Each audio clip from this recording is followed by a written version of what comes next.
Hello, and welcome to another segment of Open House where we celebrate who we are and what we do as a community. I'm Raymond Galker, and I'm here at Community Media, and we have a special guest. We have the principal from St. Teresa of Calcutta Catholic Schools in McSherrystown, Mrs. Crystal Noel, who's going to be speaking with us via Zoom. And this is exciting. So during this time where everything is uncertain and unraveled, Mrs. Noel, Principal Noel, has become very bold and adventurous in making an educational experience available for her students.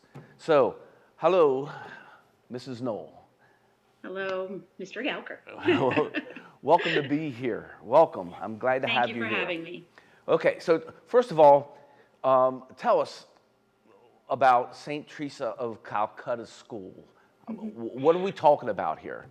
St. Teresa of Calcutta School, we're a pre-K through 8th grade elementary school for our, and it's Catholic, so we're a private school in our area, but we are a Catholic school. And we are in Caughnawaga School District is where we're located. But we are also part of the major educational system of the Diocese of Harrisburg. Okay, so you're located in McSherrystown. Mm-hmm. Is the old Annunciation school building. That's correct. That's correct. And you pull from students from Adams, York, yes. Maryland, all over. That's correct. So Northern Maryland, yep, Adams, all over. How many students do you have at this point? We have 362 students. Okay. At our school. So, with the recent school closures, what has your school done to adapt to sending your students home? Well, we sent them home very last minute, not knowing when we had a 2-week mandate. It came across not until an hour before our schools were dismissing for Friday. Well, you were talking to me about this before we went on air, and I thought it was kind of interesting. You had no idea this was going to happen. We knew it was maybe a possibility, but we did not have any definite way that we knew that it would be happening. We just knew the governor was meeting with our superintendents, and that's all we knew. That's all you knew. Yeah. And so we got a call from our local school district saying that they will be closing, and that's where we get majority of our transportation. So we have to follow our local school districts, which we did, and I'm glad we made that decision. We had to do it locally at that time because everybody from the diocese feeds in from so many different areas and different school districts. We all work together within our own Adams Deanery, so Delone, St. Francis, St. Joseph, we all work together, and we were all on the phone immediately together saying what is the best thing for our students collectively, because we wanted to do things and we wanted to do it with uniformity. So we all made the decision to close with our school districts, which in hindsight was the right move because our governor completely shut down the entire state later that evening. And we had kids who, oh, God bless them, your tiny little things, carrying out as many books as they could afford because we didn't know what it would look like. And over the weekend, we got a letter from our superintendent saying that we will continue instruction, while many of our local public schools decided they were not going to, at least for the first week. But we decided to do so. And we provide, what we are doing for our teachers is giving Mondays the day to plan. We did a lot of professional development to plan for how is this going to look and how are we going to do this for our students. And we're going to continue that structure as we move forward for however long this is. So that way we can continue to adapt, because like I said, everyone's living in a world right now where it's changing faster than you can predict. So you really just have to move as quickly as you can and as efficiently and best practices as you can, and can't plan for it. You just have to act, but hope you act well. There's Cooper. Mm-hmm. This is Cooper, by the way, right? Yes, this is Cooper. Yes, so Cooper One way we started the first day, which would have been our first flexible instructional day, which Governor Wolf approved in July. We've been using those throughout the school year for the one snow day that we had. And our actual building, we had 2 days shut down because we had a leak in our building, and we got to really practice what that would look like, learning at home on a day off. I got to say, it was a learning curve, but we had more than other schools an opportunity to experience what that looks like for our kids. So at that point where you had to shut down because of the leak, Yes. you used Zoom at that point in order to We connect? did not use Zoom at that point. At that point, we had planned around Thanksgiving break time frame. We had all the teachers plan for our younger kids. It was pre-K, or actually K through 3. We planned packets to work for them to work on for 5 days, because you're allowed by state to have 5 flexible instructional days. 4th through 8th, we all have Google Classroom. So we're used to using the Google format at the middle school age and at the old Annunciation building, or what we call as in McSherrystown campus. Okay. And that's the platform we used for a lot of our sharing of links and how to continue instruction. So on Mondays, the teachers, do they meet at school or do they stay at home and do their planning? Our initial Monday was together, because we were, at that point, CDC was only recommending no longer than groups, I think 40 at that point. So we were still okay. But it was later that week, they suggested groups of no more than 10. And then we found out about the non-essential businesses. So our buildings had to shut down completely. The only thing we have is, you have to still have somebody just checking on the pipes and checking on this, especially since we have old buildings, but no one else is allowed in that building. So everyone had to remove remotely, and that's exactly what we've done. So last week, starting Monday, we talked together in our gym and said, how can that happen? How do we want to plan this out? And you've got to realize, just like all of us, we're different age ranges, we're different comfortability and use of technology. And so some of us have more strengths in it, while others are weaker. And maybe it is a scary thing to try and take on Zoom, for example. I had some teachers that were ready to get started, and they did the next day. They were ready to start Zoom. Our 6th grader class, all last week, were Zooming every day at 11 a.m. And they loved it. And one of our big things that we I really wanted, and our superintendent really wanted, he wants our parents and students to have contact, because we as a school are based on a community, and being disconnected like this, we wanted to minimize that feeling. So we, all our teachers, in fact, I did a poll on Friday to see how we did. We reached out for over 95% direct contact to our students and families, and they felt extremely satisfied. So I did a parent survey on Friday to say, hey, how did we do? What do we need to do to improve? What are the things that you're noticing? And the feedback was tremendous. It was so positive and it was so wonderful. Parents appreciated it. And we have to work at ways the students that don't have technology. Like, we took quickly that last hour on Friday when we were closing our doors, we were handing out Chromebooks to students that we knew didn't have those capabilities. Or if they knew something, we were trying to get that into their hands before they left, because we knew this could be a possibility. So you were able to reach 95% of your students last week? Yes, that is correct. So what does a cyber day, I guess this is not like cyber school now, or just distance learning, or? I'm calling it distant blended learning, because we still have our books. We do still have our books, and we're still having students do work from their books. For example, like when you're doing math fractions and pictures or art, you've got to still be writing, drawing, creating. So we're still using our textbooks in certain ways, but we're also handling it with interactions like Zoom. That is one big platform that we've adapted to and are using very often.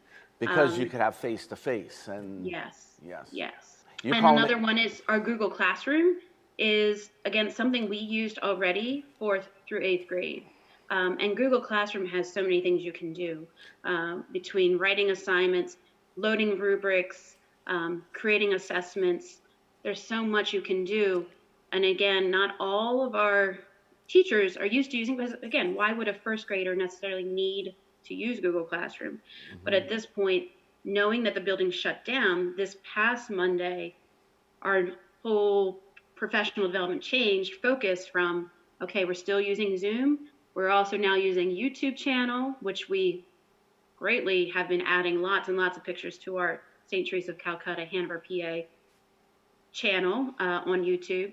And we also are using different things just to, in the Google Classroom. So now we're having the younger students also have that, so they can have those connections, so that we can have, and Google has Google Hangouts or Meets that you can meet directly, just like Zoom, but just on a smaller scale. So it's blended distance learning. And Correct. Zoom is allowing you to have a broad interaction with multiple people. And it's a very personal, just like we're doing here. It's, you could see the person, you can get body cues, etc.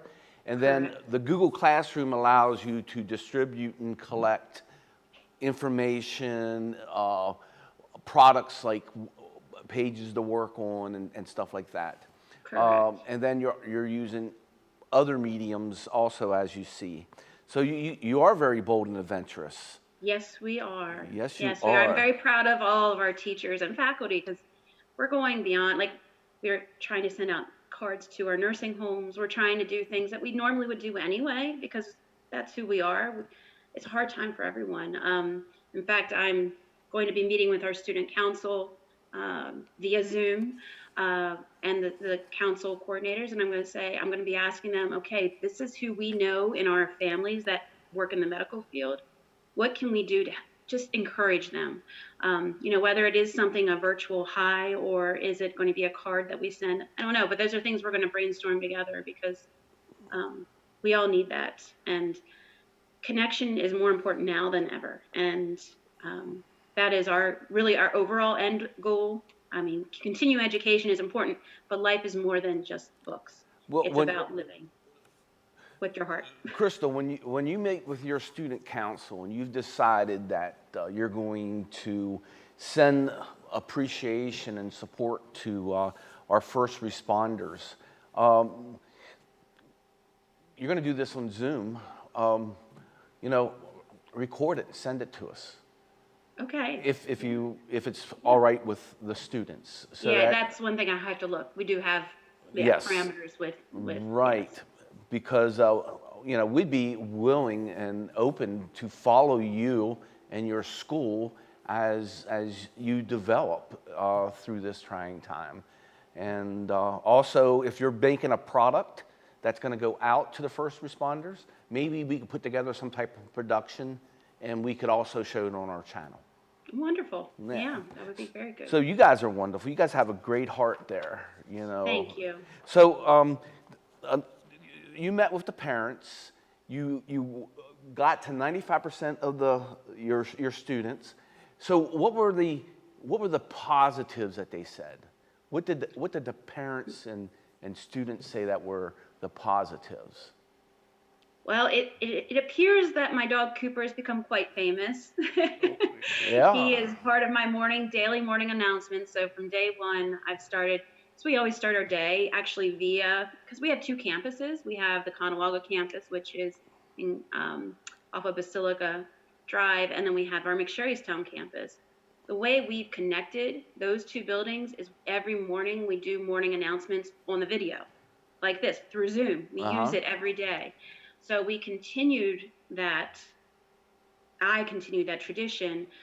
So our kids felt welcome, because we always do the weather. We always do a morning announcement. We always do a saint of the day. And we do our morning prayers, the most important thing. So I've gotten so many families writing back saying how they love starting their day and their work for the day with their morning announcements with me and Cooper. And Cooper. So, yeah. So there's a lot I could ask you. We're running out of time. We're going to have to cut this short. I think you guys are doing an awesome job. Thanks. People like you make Adams and York County a great place. And you make Thank you. what you do for your students lasts forever. And yes, their hearts are awesome. But Well, that's our mission, is doing small things with great love. So that is our mission. And that's what we're trying to remember. Everything we do is with our mission. doing smart things with Doing small things with great love. small The things. words of St. Teresa of Calcutta. Yes. Okay. So, you have school every day? Every day, we're keeping our Mondays off for our students to have a break. Okay. And also for us to be able to catch up and figure out how to keep on plugging forward. And you start at what time in the morning? The teachers start from 9 to 3. I start earlier. Okay. And go later. I think in today, it's you can see, I think, again, you ask any profession, this is extending beyond the hours of normal operation. Oh, yes. Our teachers are, everybody, you're plugged in. It's like and that's one of the big things I'm trying to express to my teachers. Set parameters, because you get sucked right in. Yeah. And you're this is a marathon that we're running right now. So we gotta take care of ourselves too. So is your days from Tuesday to Friday similar to the class schedule that you would have? We are setting up class schedules, and we have. It's hard to keep similar because this is the negative piece of the Zoom. It takes a lot to upload. It takes a lot of, those megabytes, whatever you call them. So what we are finding, even in my own household with my own kids, when we're all on a technology device, it can create a lot of drain, and it's slow to upload. So we have recordings if someone cannot pull it up.